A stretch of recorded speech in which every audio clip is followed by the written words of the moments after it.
The beautiful island nation of Grenada found itself trapped in a Cold War struggle in the early 1980s.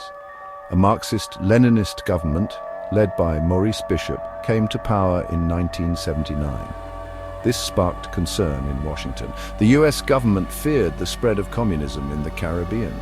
Tensions escalated further when Grenada began constructing a new airport. The US claimed this airport could be used for military purposes by Cuba and the Soviet Union.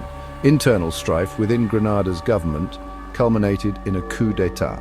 Prime Minister Bishop was overthrown and later executed. This internal upheaval created a pretext for US intervention.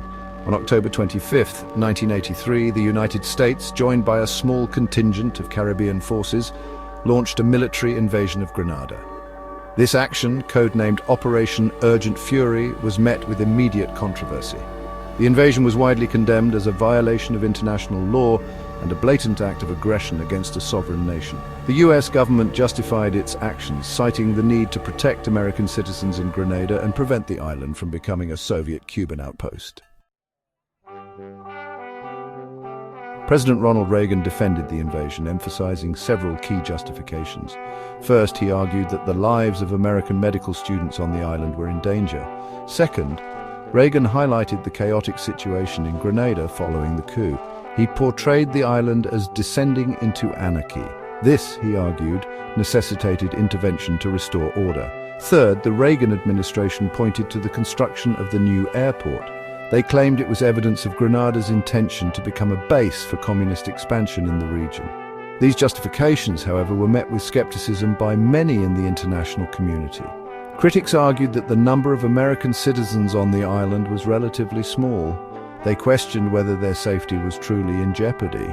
Furthermore, the argument that Grenada posed a strategic threat to the United States was seen as tenuous at best. The international response to the invasion was swift and overwhelmingly negative. The United Nations General Assembly adopted Resolution 38/7, condemning the invasion as a flagrant violation of international law. The vote was 108 in favor of condemnation, with only 9 countries, including the United States and its allies, voting against. The Organization of American States, OAS, also condemned the invasion.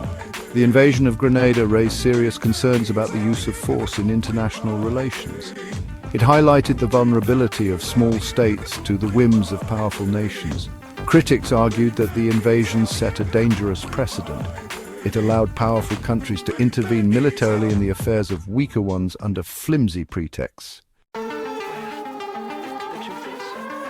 The invasion of Grenada remains a controversial event in international relations. It serves as a stark reminder of the tensions between state sovereignty and the use of military force. While the United States maintained that its actions were justified, the invasion had a profound impact on international law and the legitimacy of military intervention. The legacy of the invasion continues to be debated. Some argue that it prevented Grenada from becoming a communist foothold in the Caribbean.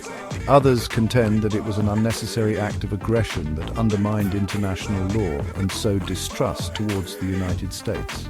The invasion of Grenada serves as a cautionary tale about the use of military power and the importance of upholding international law in an increasingly interconnected world.